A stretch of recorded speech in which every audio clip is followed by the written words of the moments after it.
Hi everybody, it's Amy and you have found Amy Loves Crochet. Thank you so much for clicking on my video today, whether this is the first time you've been here or you're back for more. So what I want to talk to you guys about today is the Caron Cakes Cinnamon Swirl that has been driving me crazy. This yarn has been haunting me. I have tried to make multiple things out of it. I mean, it's such a beautiful yarn here. You can't deny the beauty of these colors. I thought it was very fall looking when I bought it. I was going to make something, you know, some shawl or some blankets or something that was very fall like, but I just wasn't feeling it no matter what I tried to make. I've frogged everything that I've tried to make with it except one shawl. I got one successful shawl made and called it quits, and now it's been sitting there and it's just been staring at me and it's been daring me to do something with it. So what I've got is what feels like 2 full cakes. This feels like just a little bit dug into. And then I've got some partials and something I'm going to frog. That scarf I was going to start, or I started. So I'm going to figure out how much yarn I've got, what I'm working with here. And then I'm going to hold two strands together, and I'm going to do a wave ripple blanket, whatever you want to call it, back loop only. I did the same pattern I used with the Caron Cakes in the zucchini loaf. You'll see a video I posted that is a fail to fabulous, because I had originally made something that just was not working out, and I kept putting it to the side, and I thought I'd work on it later, and I was trying to create like a multi-stitch blanket with it or something, I don't know, and it just sat there. So I posted a video, what would I do, what should I do, what would you do? And when you lovely YouTubers came back to me to just go ahead and frog it. I wasn't enjoying this beautiful yarn. It was just sitting in a bag. So that's what I did. I just put on my big girl panties, and I, you know, I had to cut the border off and throw that out. But the rest of it, I was able to just frog and recake. And I made a beautiful blanket out of it. So I'm going to try to do the same thing. It hit me like a ton of weights. I thought I only had 2 of these. And then I found all of this that I had in a basket to do this shawl, I mean this scarf with. So let's find out how much I've got, and I'll get into a tutorial.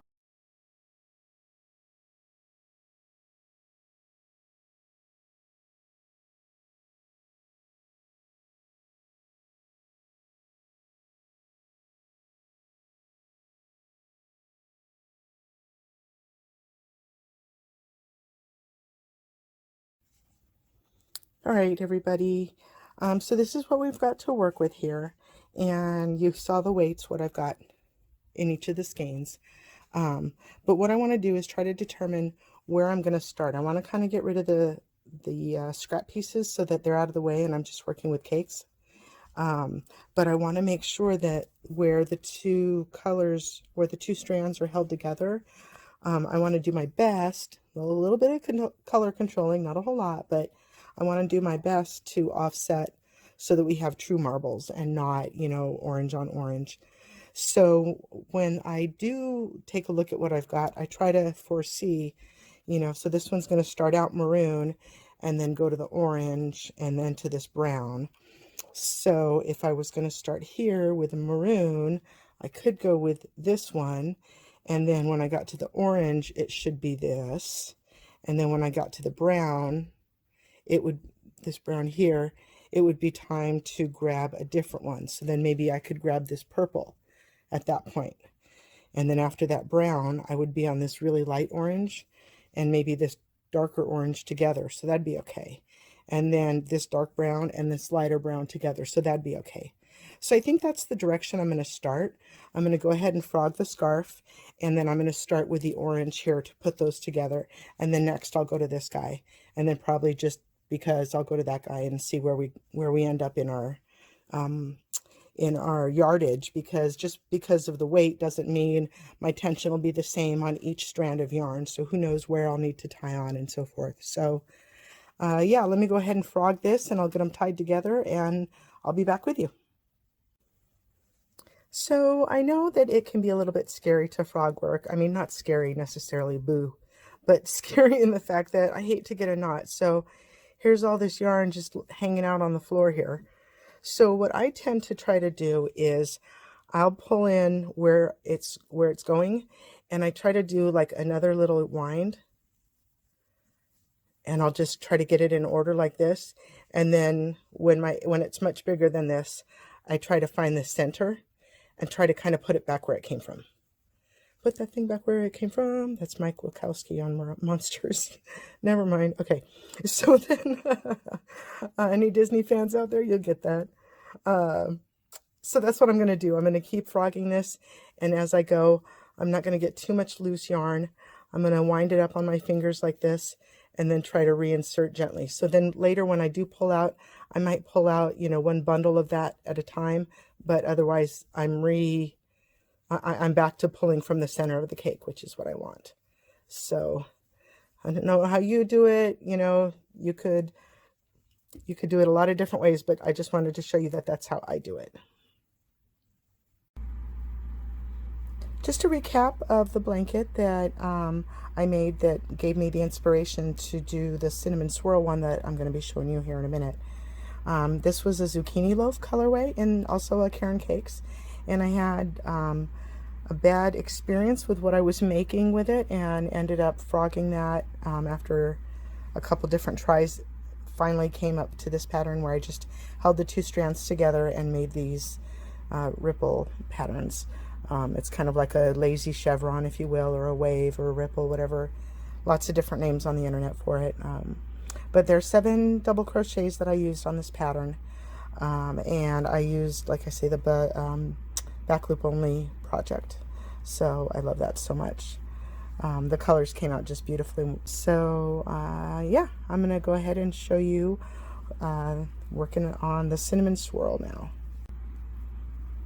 All right, so once you've got your desired number of chains on your hook and all your supplies that you're going to need, scissors, needle, measuring stick, stitch marker if you'd like, and I am using a 6.5 millimeter a K hook because I'm using 2 worsted weight held together, 2 strands of worsted weight held together. So before I show you that, let me show you this. This is how I figure out my repeats. So each time we go down and then we go back up, and that's a multiple. So I'm going to do 7 double crochets on the down and on the up, and a skip 2 in the center. So together this is 16. If you wanted to make them little short chevrons, you can work up some different swatches to see what works best for your aesthetic. This one here is only 5 double crochets together. I worked out a few more repeats so that we could see how quickly they changed up and down. And then this one is with 7. So I'm trying to line up all the directions in the same direction. And then this one is done with 9. So if we held up to, whoops, here we go. So here's what it looks like with 5. And we're lined up to the end here. Here's what it looks like in 7. You can see what a difference in length you've got already. And then here it is if you work it up in 9. So go ahead and work a couple of swatches to see what you like best. I'm going to go with 7 again, which is this one here. And, you know, maybe 5 works out better for you. So this one is a good example of what it's going to look like with the solid color, but using the back loop only. Sometimes when I've done a variegated, I like to do a solid color to help the eye see what that might look like as well. But anyway, so this is the back loop only. And if that's a little too tedious, sometimes, you know, generally speaking, I would not do a back loop only project, but this one holding 2 strands together, and I like the stitch so much, it's just working up well. But in this case, I also gave you an example of what it would look like if you didn't do back loop only, if you just went straight into the work as normal. It's a very lovely stitch, you know, just a little ziggy-zaggy, lots of different names for it. So this is how I do my count. So I'm going to do 7 along the edges, and then I'm going to do 2 chains at the bottom, and that's considered a repeat. So that's a multiple of 16 for me, and I'm going to do that 6 times. So my chain stitch for this blanket, is going to be 96 plus we were going to always add 3 at the end, so I'm going to do 99. So if you wanted to only, you know, make a scarf out of this, maybe you would do like 3 repeats. So then you do your math and then always add 3 at the end. And so start with 99 chains. For me, you know, do your math to figure out how many chains you're going to start. And this is going to be the width of the project. All right, once you have your desired number of chains on your hook, let's go ahead and do a double crochet in the 4th from the hook. So here's 1, 2, 3, 4. And that 4th one, we're going to do a double crochet. And that's going to give the end of our blanket or our project 2 doubles in the same stitch. So the first double of our 7 we just did, we're not going to count this one. So that's the first of our 7. So we're going to do another 6, a double crochet in the next 6 stitches. So we've worked into this one. We're going to do, there's our first of 6, second, third,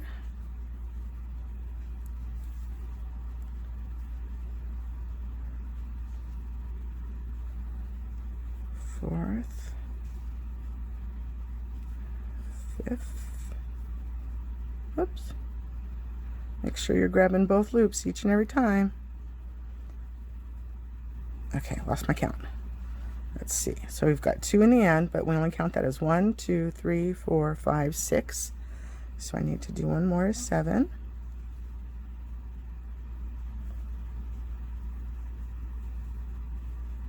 Okay, and then we're going to skip 2. This is going to be our first valley. So it's going to end up doing this, and that'll be the first, like I say, the first dip down, the first valley. So 1, skip 2, and then you're going to do 7. Double crochet in the next 7 stitches. Yarn over, pull through 2. You guys know this routine by now, huh? 2, here's 3, here's 4. My yarn is caught up on something. 5. Oh no, I'm gonna have to untangle that. 1, 2, 3, 4, 5, 6, and 7.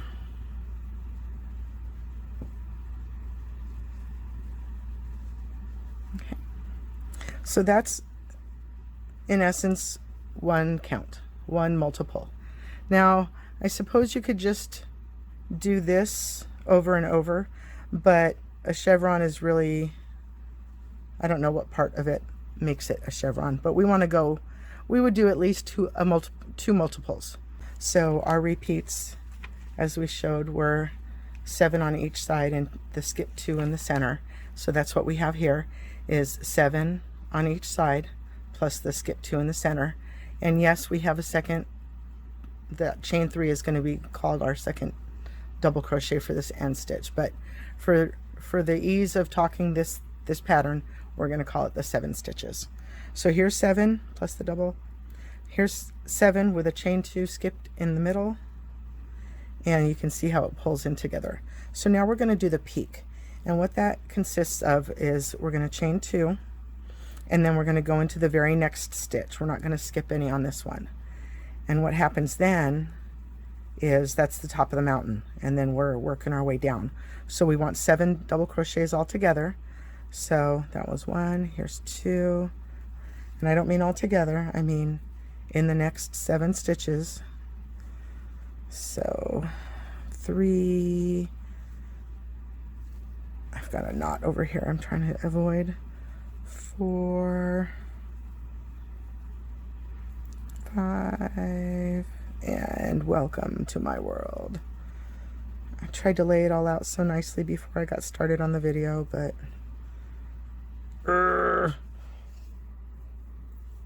okay, there we go. What do we got? 1, 2, 3, 4, 5, 2 more, 6, and 7. So the next we would skip 2, so that it goes down into the valley again. Oops. So we come down to the valley and then go up to the peak. Now we're going to go down to the valley again. So we've got our 7, 1, 2, 3, 4, 5, 6, 7, and then we're going to skip 2, and that pulls the bottom together to make the valley. 1, 2, and then do 7 double crochets, or a double crochet in the next 7 stitches. You guys know what I mean, right? Oops. Okay, 3. So that's kind of it, guys. It's a really simple pattern. It's hard to get out of whack because it's so formed, the shape is so formatted. So once you get this first row down, once you get your count correct, it's really hard to get thrown off, because what would happen is then your peak would end up in a different place, or your peak would end up in a different place, or your valley would end up in a different place, and your holes end up getting off-centered. So you can tell very easily once you get going on this pattern where your next stitch is supposed to be. So go ahead and continue that along the rest of your pattern. You're going to go 7 stitches down, skip 2, 7 stitches up, and then that's where you're here. So you would chain 2, 7 down, skip 2, 7 up, chain 2, and you're going right into the very next stitch. We didn't skip any there. That's what makes the hole, because they're next to each other, but we put the chain 2 in to space it out. So chain 2 at the top, do 7, skip 2 at the bottom, do another 7 up, chain 2 at the top, 7 down, skip 2 at the bottom, 7 up, and I'll meet you at the end of your project. I'll meet you at the end of this row. So here we are at the end of the row. These are each with 7 as we've been working along, so this is going to be 7 as well. 1, 2, 3, 4, 5. I've got 2 stitches left. Here is number 6, and here is number 7.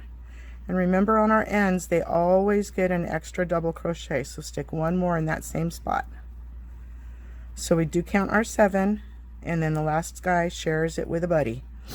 So you've got your 2 on this end, and that is to match with the way that we double crocheted into the 4th on the beginning.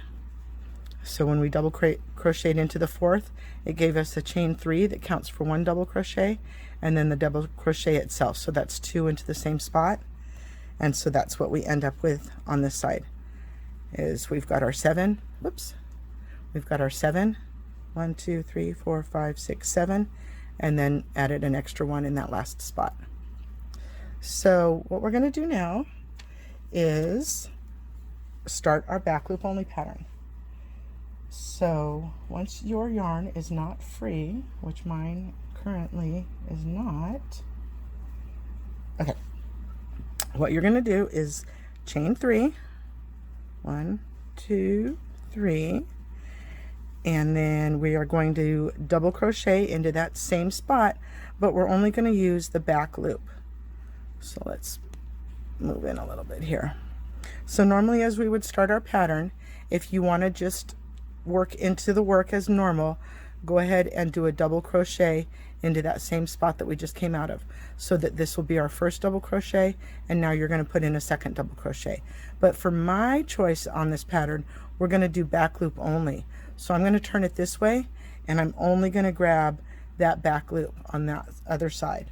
If you're not familiar with a back loop only, when looking at a stitch like this, let me put my hook down, that helps. Okay, so when looking at the stitch like this is the front loop because it's facing you, and this is the back loop. So when we're going to do a back loop only, we're going to grab it like this instead of grabbing it like this. This is a normal way to pick up both loops, but we're just going to go into the back. Okay, so arm yourself with a loaded hook, and let's do a double crochet into that same one that we just came out of. All right, oops. So that first lane then is going to get another 6. So 1,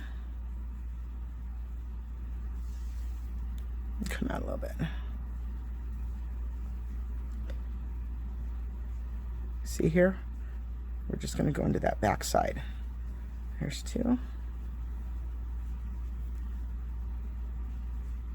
See here, the brown is the front and the orange is the back. So we're going to go only into the back loop.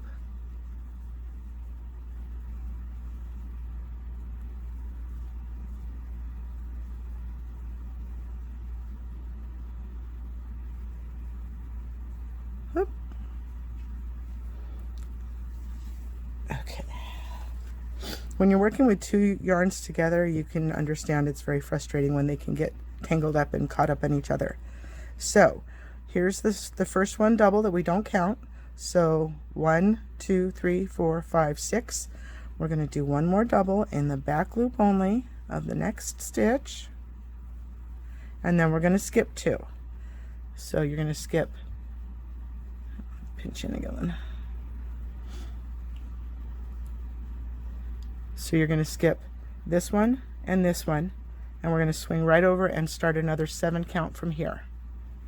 Okay, so yarn over. Caron Cakes have wool in them, so sometimes you're going to get these white these white strings. I don't have a cat. Okay, so we are going to start our next 7, skip 2, and go into the back loop of that one, and do our double crochet as normal. There's 1 here, 2, 3, 4,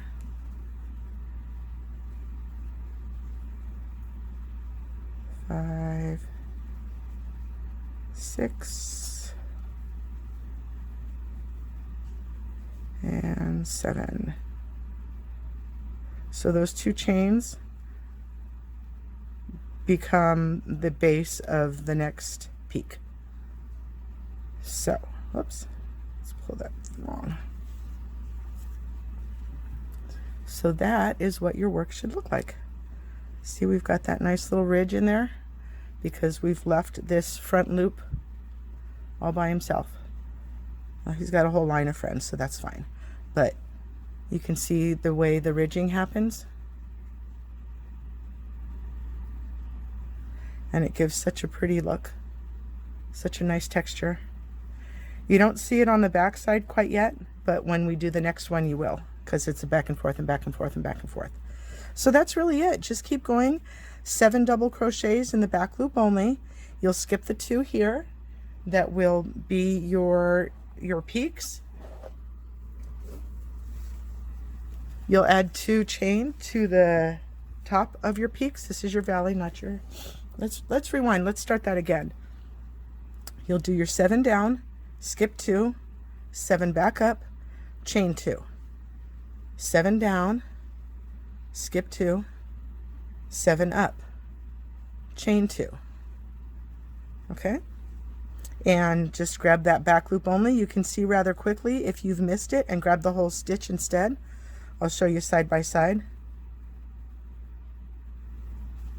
If we were just to grab that whole stitch, oops, not a very good example, ain't he?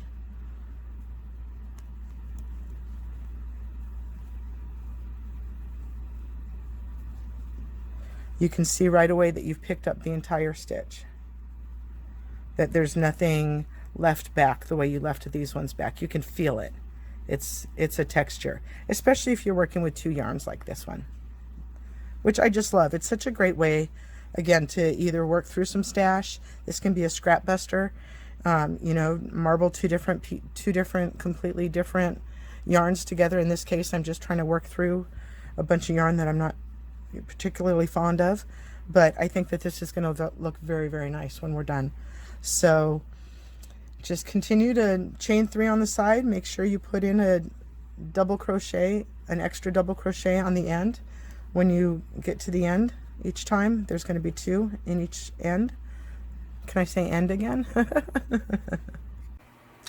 Okay guys, are you ready for the finished product? Here's the finished result. Look at the beautiful colorway. I am so excited. This could not have worked out better. When I get a little close, it blurs out a little bit. There we go. Look at how bright. See a section where it got orange on orange. I wasn't really pleased with that, but the color keeps coming in and out. Look how pretty. So this was 6 repeats, and I got 44 rows. It is about 35.5 or 36 inches wide and 47 inches long. I do wish it was a little bit longer, but touching the ground, it's up to here, so we've got quite a nice little lap blanket going here. So I really hope you enjoyed. I know the tutorial was a little bit long. I'm sorry about that. I just try to be so thorough, and then I end up repeating myself a whole bunch maybe. So thanks again for sitting with me. I do appreciate your time so much. I know that you could really pick anybody to watch on YouTube, so I thank you for watching me, spending some time with me. I do appreciate it. I'll see you guys again. Thanks so much. Bye-bye.